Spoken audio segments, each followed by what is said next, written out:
Hi, it's Matthew Davidge. So, I did have the experience to interview Mr. Sir Elton John, and just talking about everything that was going on about AI, because a lot of people are getting a little bit frustrated about this. Sir Paul McCartney did turn around and say he's not happy about it. Sir Elton John has also turned around and said he's not about it. But thank you, Sir Elton, for joining me.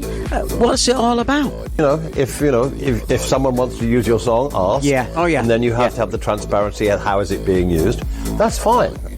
But to actually, the danger is for young artists, they haven't got the resources to keep checking or fight big tech if there is a lawsuit or anything like that. It's criminal, and I feel incredibly betrayed. The House of Lords did a vote, and it was more than 2-1 in our favour. The government just looked at it as if to say, well, the old people like me can afford it. That's not what we're complaining about. We're complaining about people's legacy, whether they're young songwriters, whether they're young playwrights, journalists, whatever.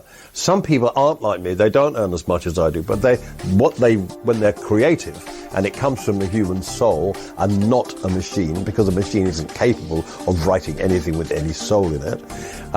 If you've got to get rid of that, and you've got to rob young people of their legacy and their income, it's a criminal offence, I think. I think the government are just being absolute losers, and I'm very angry about it, as you can tell. Big tech has so much money. Yeah. Oh, yeah. And if you're a young person, you're fighting big tech, good luck. I want the government to see sense. I want it to come back on our side, because if they don't, I'm going to feel like a suffragette. The Derby's coming up soon, right? It's really disrespectful. It's really disheartening. I supported the government. I did a thing for them at St Paul's Cathedral when the Keir Starmer said, I want to help young people in the music business. I want to support them. Sir Elton, can I just ask you a question? What would happen if the government just stick their fingers in their ears and didn't even bother or appreciate anything about this sort of situation? I mean, if it takes going to the court or whatever, we will fight this. And the government are being so stupid. I don't know who the tech minister is. What's his name? Yeah, well, he's a bit of a moron. Sorry. James, how about you? How do you feel? Exactly as Elton said, this isn't about successful existing artists gatekeeping or protecting their own royalties. It's a really, really tough time in the creative industries at the moment. Most writers, musicians, actors aren't famous and aren't rich. They're just trying to get by in their tens and thousands. But so many are leaving in the industry because it is an incredibly tough time. This advancement into the digital space and the online space is not benefiting the artists and hasn't traditionally. And therefore it's not benefiting consumers and citizens as well.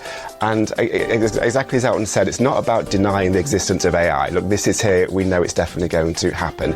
And there are hundreds of benefits, I'm sure, to many industries and possibly even to we're the not anti-AI, but when it comes to music, like this, we are. Well, the government we've got to overturn this because of financial privilege. That answers your question. Carrying on from what James said, I mean, a machine can't create anything. It can, but it doesn't have a soul, it doesn't have a heart, it doesn't have human feeling, it doesn't have passion. What machines have passion? Human beings, when they create something, are doing it, they're believing what they're creating is something good. Whether it's good or not, it doesn't matter. They're trying to create something that will bring pleasure to lots of people. Machines are incapable of doing that. If they take it's no good putting a Biba Doobie song, for example, and put it into a computer, say, write me a song like Biba Doobie, or write me an article like Marina Hyde from The Guardian. It's just horrible. It's George Orwell times 1,000. Here's a question for you. What about Mark Zuckerberg and Elon Musk? Do you not think they're responsible for a lot of this AI stuff? And what do you think? Are they responsible to pay for all this sort of stuff? The government have no right to do this to my songs. They have no right to do it to anybody's songs, anybody's prose, anybody's journalism, anybody's creative ability. They have no right to sell us down the river. And this is what they're doing. And let's cross that bridge when we come to it. Let's be hopeful and that the government does see sense. I'm always here to talk. I mean, I've been a supporter of his.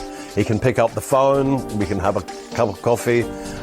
It's always better to solve things face to face. But we have to find our corner. And I want to say again to the House of Lords, brilliant. Well done. You've supported us, and you've got another vote coming. We're thrilled that people get it. And it's about time the government got it. And what's Yeah. interesting Oh, is, yeah. I mean, I've seen. I mean, I know I've seen firsthand the value that I think people like Keir Starmer and even Peter Kyle, who is, I've been very grateful. They've come to see a lot of my plays. I know that they do understand the value of creativity, both to the economy but also to the soul of a nation, to social cohesion, to getting rid of social isolation, and to celebrating British stories, which still remains one of the most celebrated things around the world that we do. I think they do understand that and they do get it. But what's frustrating is the either the complacency or the willingness to let Silicon Valley tech pros get it all their own Big way. checkbook.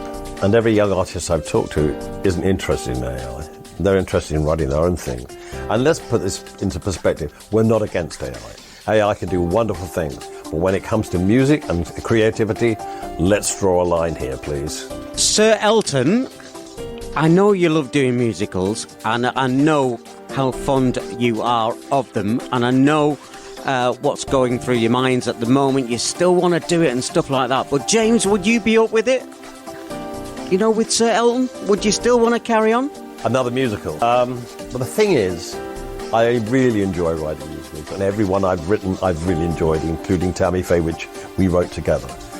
The thing is, from the first initial thought, the germ of the idea, it really takes about 8 years to 10 years to come into fruition.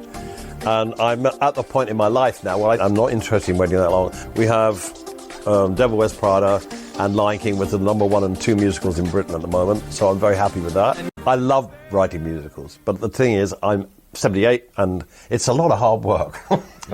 He will testify to that. He has to do musicals the rewrites, or not, but you are still writing for a lot of albums, including your good friend Brenda Carlisle. She's got a brand new album coming out, hasn't she? So, any thoughts on retirement then yet? I know you've got you've got a lot going on at the moment. And can I just ask you, what are your thoughts on Eurovision? Do you watch it? You're not bothered with it? What's going on there? No. I will obviously make more records, and I have my boys to look after and be with. There's so much to do. I'm really glad I'm not touring, I will tell you that. I have no wish to travel. I have no wish to constantly travel, but my life is such now that I can reap the benefits of what I've done and also continue to do my radio shows which support young artists. That's really the crux of the matter for me. It's really important to help young artists on my radio show, get to know them, meet them. And this is basically coming back to what this is. This isn't about me particularly or Paul McCartney. This is about young people who are just starting out. I've never watched the Eurovision Song Contest, mainly because in the past I've never been here. I've always been working. It's not on my radar particularly. It's a bit of fun, and that's what it is. And people love it. They throw parties, and there's nothing wrong with that. No, it's great. Called I Can't Go On Living Without You, which luckily failed to make the grade. But I have been involved in Eurovision before, and back then it was more. It's turned into a kind of novelty dress-up thing now, and it's more fun. In the old days, it was Teddy Johnson and Pearl Carr and Sing Little Birdie. So I think it's a little bit more fun now. Matthew David. XO Radio.